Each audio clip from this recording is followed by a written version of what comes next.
You're listening to Questionable Material. What, Jack? What's going on? I don't know. The cast of Duck Dynasty just broke in my house. Go home. This is our podcast. Guys, this is a podcast. Why are they dressed like that? Wow, Jack, this has gotten weird. Weirder than usual for our show. This is not how I wanted to start 2021 podcast. I thought the first cold open of 2021 was going to be great. This is a bad omen. This is the People's Podcast. You get out of the people's house. It's actually my house. Put that down. Please disperse. Can you leave a 5-star review? Dreamslayers. Oh, good. Hi, you guys are in business. So I was just wondering, I was thumbing through the yellow pages, which is weird, I know, but I don't have a computer, and I saw your ad, and I was wondering, I mean, I have so many enemies I'd like to vanquish, and I don't really know what Dreamslayers is. It seems like you might have a service that I would be interested in. What do you guys do? Well, what we do is we take wishes from terminally ill people and find a way to turn them down. So if you or a loved one or even just a random acquaintance is suffering from a life-threatening illness, you can present to us what they would love to do before their life comes to an end, a bucket list item, as we'd call it.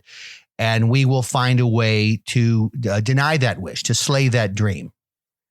Dreamslayers. Dreamslayers. Okay. Yeah. I was going dark when I called you guys, but gosh, that doesn't seem like the happiest business to get into. How did you choose to get into this? Well, we weren't concerned about happiness as much as we were concerned about reality. Okay. And to let someone know that, no, you can't have a VIP tour of Disney World just because you have mesothelioma. No, you cannot go to Tokyo just because you have a weird disease that ages you rapidly, and you'll be looking like you're 85 years old before your 17th birthday. Can't help you. Okay. Well, I mean, how is your? Do you guys do a lot of business? I want to make sure. Sometimes you like to read customer reviews before you go into business with someone. I mean, have you guys had a lot of customers? We have had. Well, we've raised a lot of money. Okay. We are a 501c3 nonprofit enterprise. I pay myself $450,000 a year as the head of Dreamslayers. And I have a small administrative staff consisting of my wife, Megan, my son, Murky, and my daughter, Isabella. And the four of us, we do pretty well, I'll be honest. We each have our own house. Jeepers. Yeah. That's amazing. And how old are Murky and Isabella? Murky is 7 and Isabella is 9. And they each have their own home. I mean, you're talking like a doll house, like an LOL house. No, we have we've taken over a portion of a subdivision. We have 4 houses. They're connected. What we've built is a makeshift walkway constructed of pressure-treated 4x4s and some plywood that allows us to walk in between the houses and be sheltered from the elements, as it were. But, this allows Murky to do his own thing, Isabella to do her own thing, Megan to do her own thing. And it gives us the space we need and want as a family. And there's that much money in dream killing. There are a lot of people willing to donate to charities without doing a lot of what you would call maybe research or investigation of the charity. I got my first introduction to this from Children International, walking down the sidewalk in New York City and approached by a gentleman who said, do I want to help children? And I said, well, children are great. And then unlike many people, I didn't just hand him money. I went home and I researched Children International and saw how much money the CEO of Children International was making. And I thought, charity is for me. That's smart. Yes. Do you advertise sort of that, we're your, end of life dream destination? If you have an end of life dream, donate to Dream Smashers. What's your name again? Dreamslayers. Dream Smashers is a low quality knockoff, and frankly, they do a terrible job. Oh, really? Yeah, they're terrible. Well, what's the difference between your two services? Our excuses are much more advanced than Dream Smashers. Okay, I'd like to run a scenario with you. Sure. I'm calling. I would like to call. I'm going to pretend to call you with a dream, and I'm like going to pretend to call Dream Smashers with a dream. So I'm going to call you first, and let's see how that goes. Got it. Hello, Dreamslayers. Hello, I'm calling because I would like to go and be in the dugout with the New York Yankees because I have leukemia. Oh, that's so sorry to hear that. You've got terminal leukemia? Yeah, I've got jeepers, maybe about 6 weeks to go. And you're a big Yankees fan? I'm a huge Yankees fan, and my dream. Great team. The Bronx Thanks. Bombers. Oh, boy, we're really connecting. So this sounds like this is going to happen. It sounds like you have a connection with the team, with everything you know. So I would like to be in the dugout with my favorite team, my childhood team. This has been my dream my entire life. I'm 42 years old now. Mm-hmm. My entire life, I would like to go just once and be in the dugout at Yankee Stadium. Who wouldn't? I know. So be in the same hallowed space as A-Rod. Yep. He's one of the people who is a Yankee. Yep. So anyway, let's sort of cleanse that moment and go right to when can I do this? Well, here's the thing. I'm deeply sorry that you have terminal leukemia. Thanks. That is a card you were dealt, and that's unfortunate. And that's the big old life's lottery thing, right? I mean, some of us are lucky and others aren't. Eyes out. And I'm sorry for you. And if you have a wife or family, I'm very sorry for them as well. But when you walk into the dugout at Yankee Stadium, there is a brass plaque inside the dugout that was put up by none other than George Steinbrenner. He actually affixed it himself with the epoxy. He applied the epoxy to the plaque that is inside the dugout at Yankee Stadium. Yeah, I know he would do stuff like that. Like, I'd like to thank the good Lord for making me a Yankee. Something like that? Yeah, well, this just says no Lucos. Mr. Steinbrenner was very against people with leukemia. What? This is not common knowledge. George Steinbrenner, he viewed leukemia as an affliction that was delivered to someone who deserved it by a just and powerful God who threw leukemia at people he or she didn't like. We know. Really? Yes. And one of his dying wishes was make sure to honor what's on that brass plaque. And he told that to all of the Yankees, including A-Rod and the others. And they all agreed, and they swore with him to never let a quote unquote Luco into the dugout. So his dying wish came true. His dying wish came true. And I hope you see the irony in that.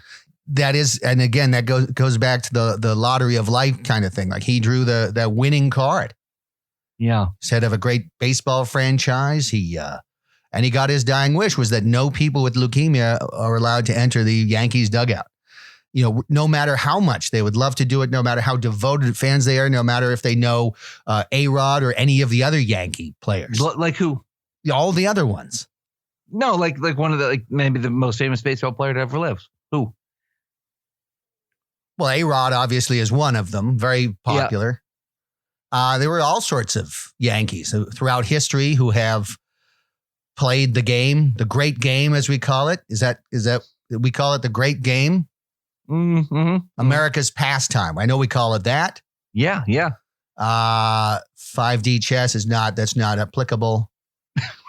But it's a great game, and A-Rod has played it, and many other famous Yankees have played it.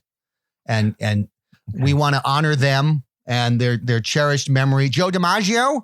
Yeah. So A-Rod and Joe DiMaggio, as two great Yankee heroes, have lived lives free from people with leukemia in the Yankees dugout. Right. Right. So as much as do you only know Yankees who are potentially not nice to women? Is that how you follow baseball? I mean, my understanding is that whether baseball or football, professional athletes are not nice to women. Okay. And our logic there is that because women throw themselves at these gentlemen, and these gentlemen in turn, they treat women poorly. As a result, Deion Sanders? Yes, actually. That's yeah. So Deion Sanders, Joe DiMaggio, A-Rod are three examples of Yankees who are famous and noble. And I can't believe you lucked into Deion Sanders, who played for the Yankees for like 30 games. Anyway. They upheld George Steinbrenner's dying wish, which once again is that no people with leukemia. And I'm sorry about your leukemia, but you're not allowed in the Yankees dugout. So we're going to have to kill that dream. Fine. Good day to you, sir. Bye-bye. All right. Now I want to call now. How would it go? Now I see what service it is you do. Yes. I'd like to now call your competitor and let's see how they would treat me. Yes. Okay. Hello, Dream Smashers.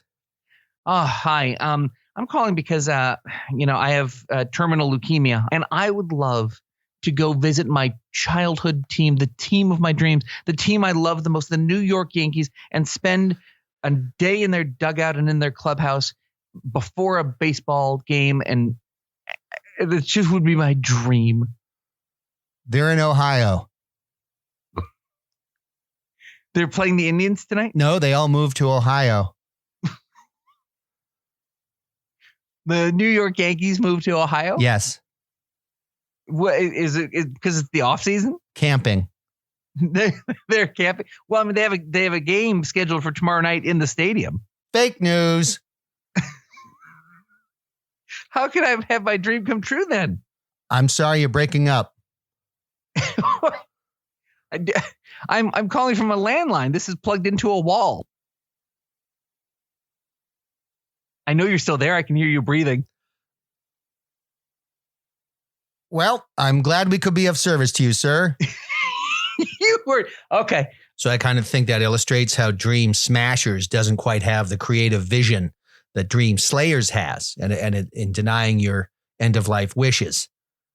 So, and that's why I pay myself the big bucks. You know what? I'm going to use you guys. I hate to say this, but my mother actually doesn't really have long to live, and she just would like to see the grandkids one more time. She's only about a 45-minute drive away. Can I use you guys to sort of turn her down? Absolutely. It'd be a pleasure. Happy New Year, Brian. Happy New Year, Jackaroo. What did you do to ring in 2021 and ring out 2020? I sat with my wife and watched a movie. Living the dream. Yep. Quarantine crazy party. Wow. Okay. Yeah. Thank you. Fun. Well, I guess you must have had a cooler New Year's Eve party or event. What did you guys do? We quarantined with our friends, Brad and Lauren and their kids. This is your friend Brad, the director who's an actual person who directs movies. Yes. And is back in town, I guess. Brad, he's the guy we use as the premise for our setup for the auditions bit. Yeah. Yep. He's back in town. He was shooting a movie up in Canada with Skeet Ulrich. Ooh. Actor.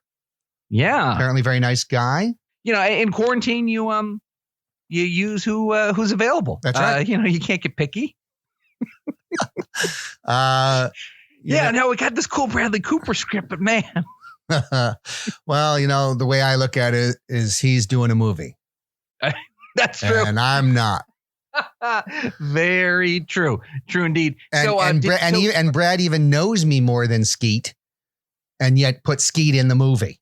Yeah, I don't know what that says. Obviously, he prefers people who are better looking and probably better acting. Yeah. Yes to both those, but also better podcasters, fathers, and husbands. Now, are you concerned at all? So he was up shooting in Canada. So did he do like the 14 days isolation when he came back? Did he quarantine? Yeah, I don't know. I hear that someone was in Canada making a movie and then you hung out with him, and it makes me COVID nervous. Yeah, I know. You get nervous. I don't know. I I know, he's got a wife and 2 kids, so he's not doing anything crazy. He's kind of like we are, but I'll go to the store. I'll kiss the checkout girl. I'll do the usual transactional things. I don't linger. I think that part of it is lingering. Mm-hmm. You get a baguette. Yep. You lean over the counter, you plant one on the girl's lips. You no more 2-3 seconds, because the rate of transmission starts. I mean, the big transmission starts like around 5 to 8 seconds is what I think I read. So you lean over, you do the kiss, and then you get out of the store. So you'd race then out of the bagel store. Yeah, because the longer you stay there, the greater the risk of transmission goes up. You go to the gas station, somebody's pumping gas across from you. They're 6 to 8 feet away. Yep. But you walk over, you say, what kind of gas do you use? Do you use the fully unleaded? Do you care if there's ethanol in your gas? And then you kiss them. 3 seconds maximum to be safe. Right. And then you back out of there, you get in your car and you drive away. Oh man. See, a lot of times I forget that you were in a coma from 2017 to 2019 and miss the Me Too movement. And at some point we need to catch you up on what sort of happened during that time. Yeah. I don't know what that's about. I've heard it mentioned before. Like my son's SAT coach. She was teaching him and SAT. They were in the math section, and I just leaned over and planted a kiss on her. And then again, no more than 3 seconds, and then I bolt out of the room because I'm worried about the rate of transmission. Of course, she has not tutored him since. My feeling is that she thinks that they're going to stop using the SAT as a measure of someone's scholastic ability. Yeah. And so she doesn't see the need for it. So she's probably learning another trade. So you think maybe you got her out of the business? I think I might have, I haven't seen her since. And so my only guess is that she decided coaching SAT, that probably has no future, was not going to be something that, that she should spend too much time on. Now, okay, but back to this COVID thing, because it's all right. So did Brad quarantine? So you spend New Year's Eve with this guy. Yes, we did. Did he quarantine? Did he and his wife, I know he's married. Did he and his wife quarantine before they hung out with you? I don't know. Jesus. You operate out of an abundance of caution. Yes. My family and I, and laugh all you want, but we are considered some of the most conservative people on my street and in my town. Is now conservative? That conservative is a way of saying crazy? No, sir. I'd say that being cautious. So you're like the Iranian regime, the hardliners of COVID safety. If my daughter is wearing her mask and a dress that is above the ankles, do I brand her a slut? Sure. She's 8. She needs to learn that. So yes, we are conservative in that way, if that's what you're asking. Cautious Jack, the man who's afraid of COVID. Boom, boom, boom, boom. That's pretty good. Yeah, I pitched that to you. You pitched it to UPN. Oh, what'd they say? It needs more black characters. Yeah. All right, in COVID times, how do you stay healthy, Brian? I take my vitamin D, as my doctor said. Mm-hmm. And he suggested melatonin might actually help. Mm-hmm. And wine. It makes the virus fall asleep. Really? Well, I got to write this down. I didn't know that. That's what I believe my doctor told me. That's what you believe he told you. That's right. After the high blood pressure thing and the cholesterol thing, he was like, listen, wine makes your virus go sleepy teeps. Was this one of those doctor's appointments you have like at 11:30 at night when you've drank a lot of wine and are fighting with your wife? Yeah. Well, I'll leave and I'll walk down the sidewalks and then I'll look at what I think is a secret sign for a doctor's office. And I'll walk down that alley and look for the entrance to the doctor's office. And inevitably there's somebody there, usually sitting next to a dumpster or perched atop a discarded refrigerator. And I'll say, "Are you the doctor?" And they'll say, "Yeah." And then I'll be like, okay, well, I think it's time for my annual physical. And then, I just follow their orders. Oh my gosh. What have you had a physical recently? I did. Yeah. A couple of weeks ago. What happened in your physical? He said, can you breathe? And I said, yeah. And I showed him I could breathe. And then he usually said my hand is a stethoscope. And so he put his hand on my chest and said, okay, I can feel your heart beating. That's good. Oh. I was like, okay. And then he kind of pushed around my abdomen. He said, I don't feel no stone. Oh, okay. I think that's a reference to a hard liver. And so I said, okay. And he goes, so that's good.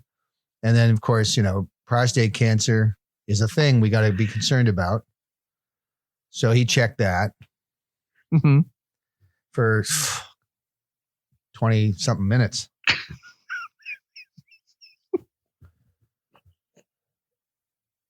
The good thing is I don't have it. You don't have prostate cancer. I don't have prostate cancer. Okay. But the bad news is he ejaculated.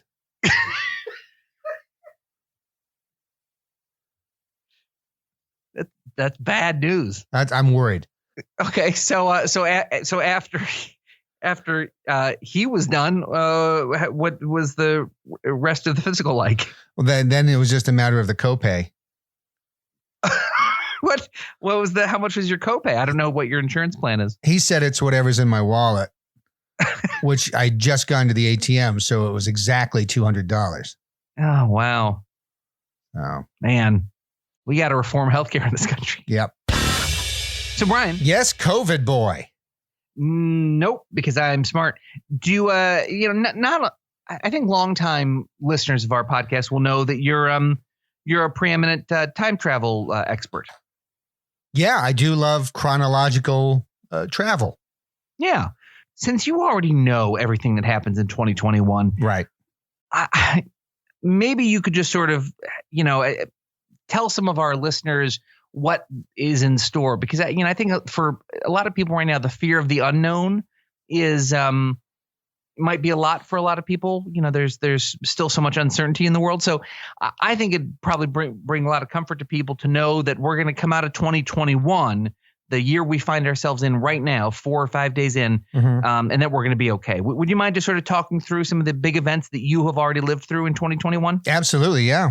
When you came back to the present day, you sent me an email saying that there was a very memorable Super Bowl this year, where there's some crazy fans doing some things. And, I'd love to hear about this year's Super Bowl and the controversy.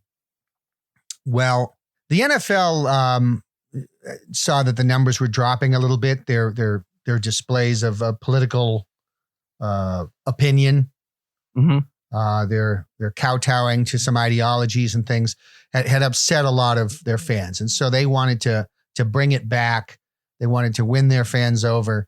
So now every quarterback gets a scimitar.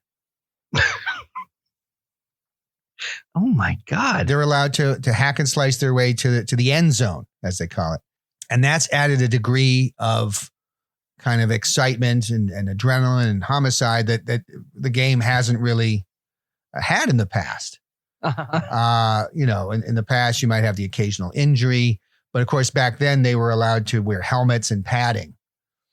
And now, this with their grass skirts and paper mache body coverings that are designed by school children. It makes it much more colorful. Troy Aikman. Yes, Troy Aikman. He's his uniform was designed by a group of school kids in Kentucky, and it was very cute. It had a lot of drawings on it. But the scimitar cut right through those. And he obviously, bled to death on the 30-yard line. Which I'll be honest with you. I mean, it's news right there that a 54-year-old retired quarterback has returned to the game. Yeah. To be killed on the field. I mean, that's big news. Yeah. Well, he was brought back. He was one of the few football players who hadn't expressed a political opinion. And so people were willing to actually watch him play football. So in that respect, it was great. But yeah, the fact that he got a scimitar kind of like right between the neck and the shoulder blade and kind of staggered forward a little bit and then spun around, fell down, and then slowly bled out while the referee did his thing. What is his? I don't see already this future code that you use. Yeah. You got to realize that we're not with you in the future. What does the referee doing his thing mean? The chicken dance. That's a new thing. They want to spice things up. Some guy get out there shouting about rules. It's dumb. It's very dry. It's very dry. So now, you got Troy Aikman bleeding to death on the 30-yard line, and then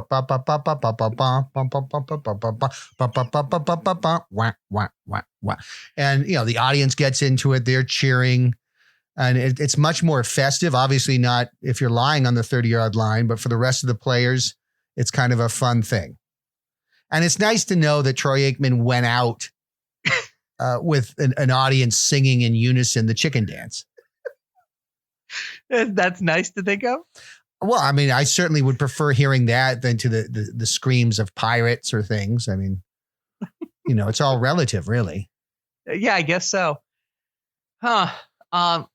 You know what? Straight up, I'd watch that. I don't watch football anymore except for like the Super Bowl just to be part of the American conversation. I would start watching football again. I can see how this works. The ratings went through the roof. Man.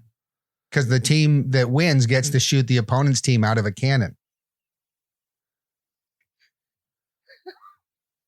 They say football's a violent sport. Yeah. So I hope people aren't belly aching about this. Obviously, the Kentucky Tinders won, but it was an exciting game if you like football, and that thing at the end with Troy being shot out of the cannon was really quite moving and touching, and literally touched everybody in the audience. What? How? Why? Literally? Well, because they used too much explosive powder, and so it kind of turned him into a fine mist, which a wind, and drifted all over the crowd. Ironically, Troy had been residing in a nursing home in upstate New York, and so he had COVID because that was the governor's plan, and so this mist.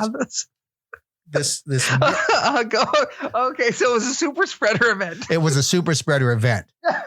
So, right into the year, and next thing you know, a huge spike. I don't want to spoil too many things, but be prepared. I would say, buy your masks, buy your bleach and your toilet paper and your handy wipes and all the other things. Yeah, okay. Well, that's good to know. And you said there was a really unforgettable musical performance at this year's Super Bowl. There was. Who did they get this year, and what happened? What was the big controversy this year? Well, they reunited the Beatles. Holy shit! Yes, it's exactly. I try not to swear, but that's amazing. It's what everyone said. Yeah, no, it was pretty incredible. Oh my God, the greatest band of all time reunites at the Super Bowl? Yes. At least two of them are dead. I know. And that's what, people are like, well, is this going to be like somebody going to stand in for John Lennon? Is somebody going to stand in for George Harrison? No. So what'd they do? They propped the caskets up on stage. And then they started the song, and then they opened up the caskets, and, people were expecting the remains, the skeletal remains might tumble out of the casket. Uh-huh. And of course that makes total sense. And that's what happened. So the band was missing two major elements. But seeing Ringo and Paul McCartney together again with their two deceased friends was a sight to behold. I bet. Because I imagine a lot of people think like Bruno Mars or whatever is going to like pop out of the coffin and be like, what's up? Can't buy me love. Right. Something like that. But it's in fact John Lennon's 41-year-old remains tumbling out of a coffin. Yeah, it was. And anaerobic decomposition had kind of reduced him to a kind of a jelly with bones. And it was fascinating. I mean, you could see people kind of like straining to see, like, does that resemble the John Lennon I knew? Mm-hmm. And, some people saw the similarities. Other people were like, no, that's not the John I know, had his trademark, had a face and a trademark glasses and was a bad dad. But the music really, Ringo's, he's still got it. Mm-hmm. He was playing the drums. He was weeping. Paul McCartney was, doing his thing with guitar and keyboards and weeping. He didn't necessarily want to be there. That was mandatory. It was amazing. Mm-hmm. I felt like I was at a Beatles concert in the 60s with people screaming and screaming so much that you could barely hear the music. And just drowning out the song, the half version of Can't Buy Me Love, or the version, I Am the Walrus, that didn't have any guitar vocals. I mean, it's just crazy. It was really amazing. Right.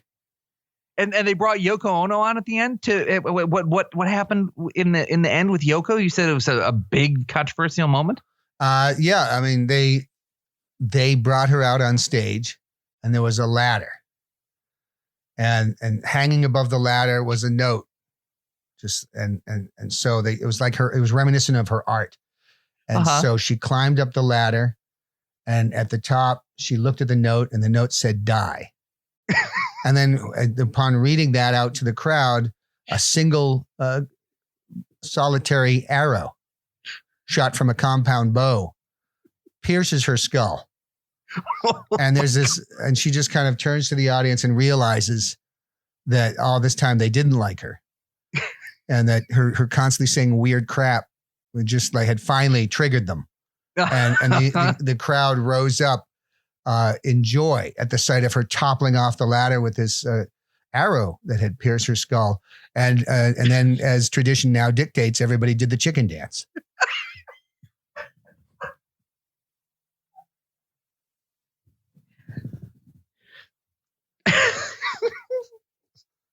Yeah, that's tradition. Hard to believe the future is like this in 4 weeks from now. It's going to be fascinating. 2021 is going to be a heck of a year. I tell you, I mean, there's a lot of things that you're going to love and probably hate about the year, but it will be interesting. And you say that this year's Mother's Day is a big news day. You said, what happens on Mother's Day in 2021? What's the big story there? The Mother's Day address is given by President Harris, and is just about the importance of women in society. And she relates some stories about being a mother herself that turn out to have been taken from Little House on the Prairie. But still, it was the message that was important. Right. And similarly, that there is an interesting Father's Day thing that sort of it goes along with that. You want to tell everyone what happens? There isn't a Father's Day. What? There was some discussion, and it was decided that it's a relic of the patriarchy. Right. That makes sense. And so that is now Don't Talk About It Day. What is it you're not supposed to talk about? Well, that's the thing. But, the greeting card industry got in bed with the government and said, listen, you can't get rid of this holiday. It makes us a lot of money with our $4, $5, $6 greeting cards. Yeah. We don't mind if you get rid of the dudes, but change it to something else. So they came up with Don't Talk About It Day, and there's a whole line of Hallmark cards on this day. We don't talk about it. And then you just, all sorts of cards. Huh. Yeah. Well, that's that's a bummer. You know what? Just because we're going to get letters, why don't you go ahead and tell everyone why we have a President Harris? Because I'll admit I'm a little curious as well. It was just crazy. He's inaugurated on the 21st, and then they have an inauguration party on the 21st. So they wait a day. They wait an extra day. You say? Yeah. Well, they moved it.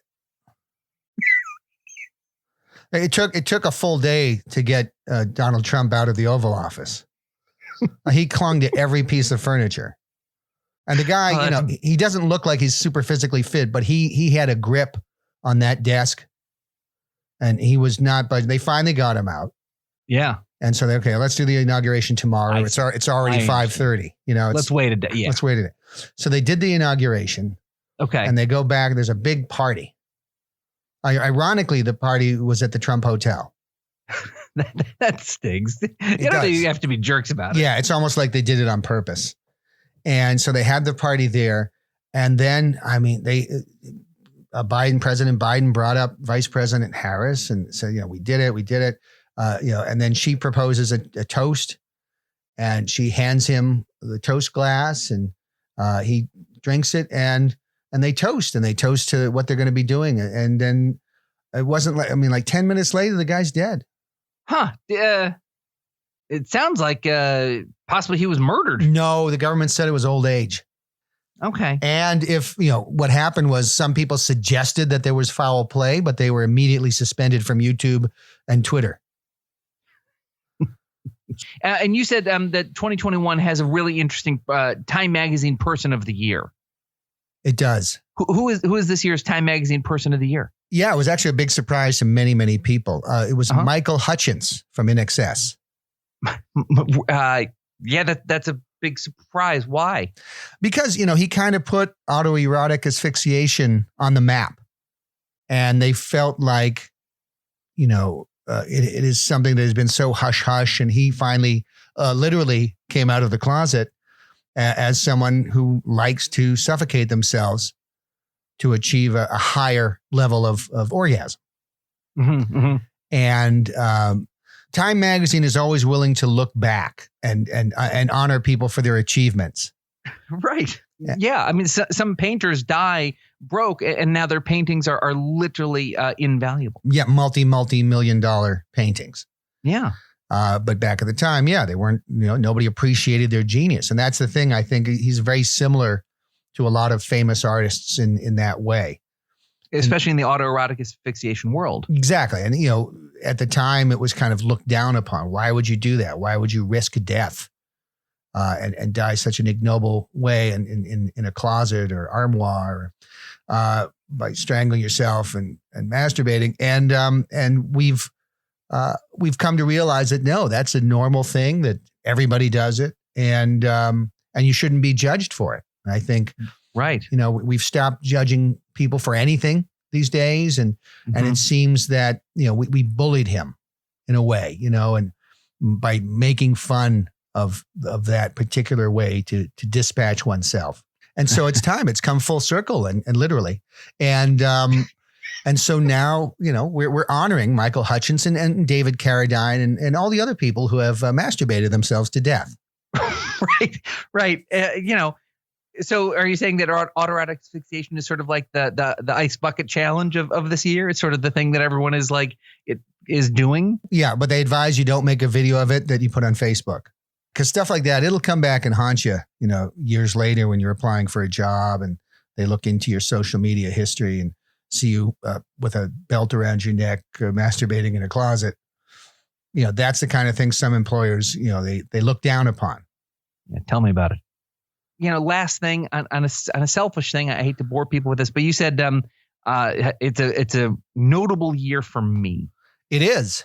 Just give me a little taste. Okay. What happens is, after the super spreader event at the Super Bowl, there's a lockdown and everybody's pretty much at home again and losing their mind. So they're looking for an outlet, and so they find questionable material. Yeah. And so this famous producer, listens to the podcast, falls in love with it, and just thinks that I'm very entertaining. Yeah, we are. And so he makes me a deal, $20 million. I'm not at the Joe Rogan level, right?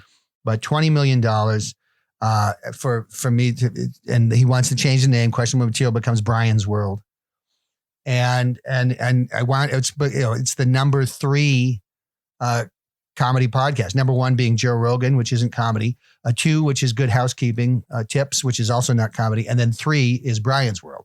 Right.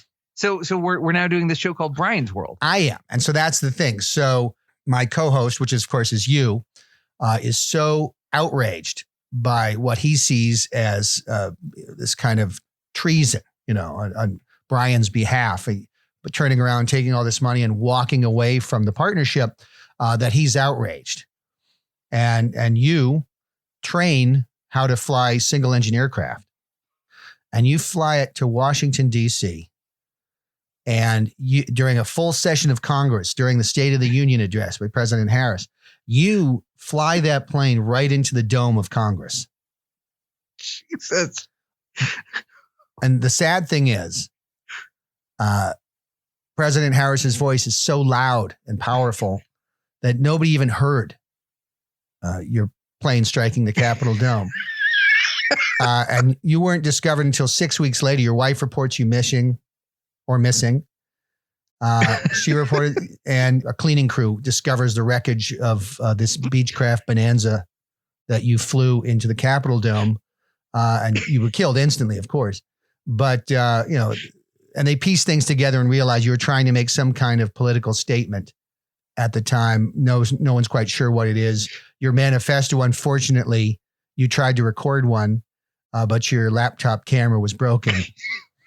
So your whole legacy is kind of a blur, but you're a household name. You're the guy who tried to blow up Congress with a small propeller craft.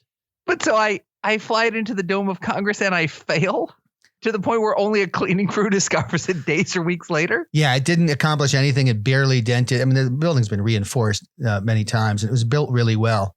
It was American made. And so, yeah, you basically, sadly, accomplished nothing. But you are famous and you're a household name. And I, from that point onward, I acknowledge you in the credits of the show every once in a while. I'll take it. Jack, speaking of questionable material, getting all big and huge. Yes. It's not only a nice thing to do to review the podcast, because it's helpful when other people are looking for podcasts. It's good for the algorithm, as we say in the podcast business. But also, I've learned it's incredibly bad luck to not review us. Oh. And I want to tell you some stories I've been putting together that I found out from people who've contacted us to let us know. So Barry Stevenson, perfect example. Okay. Barry Stevenson has been listening to questionable material religiously for nearly a year. Okay. But in that time, he's completely failed to review it. And he just found out he has ear cancer and will need a double earectomy. And what's worse, Jack, is that he's got terrible eyesight. And his corneas are shaped like porn star nipples, so he can't use contact lenses.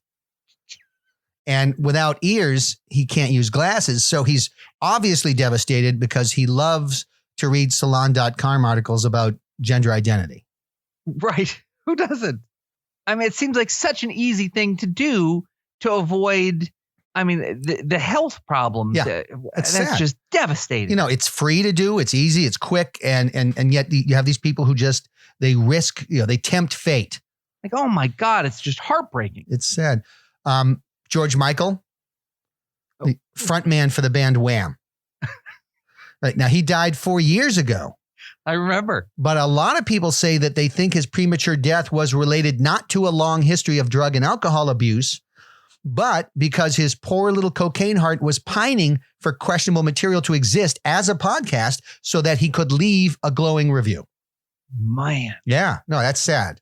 It makes sense, too, if you think about it. Killed for wanting something. Well, he wanted something so hard his little heart gave out.